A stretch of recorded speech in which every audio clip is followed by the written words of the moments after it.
बंद कमरे में सांस घुटने लगे तो अगर खिड़की खोल दी जाए तो सांस लेने में आसानी हो जाती है।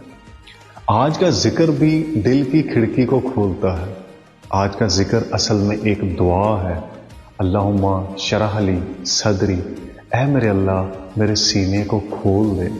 ये दुआ ईमान का आला तरीन दर्जा है। सीने को खोलने से मुराद असल में फराख दिली है। ऐ अल्लाह मेरे सीने को इतना फराख कर दे कि इसमें कुरान समा जाए, इसमें ऐ मेरे रब आप समा जाए, इसमें ऐ मेरे अल्लाह महबूब समा जाए। तो जब सीना फराख हो जाएगा, कुरान, रब और महबूब समा जाएंगे, तो इस सीने में, इस दिल में रखने के लिए कुछ भी बाकी नहीं बचेगा।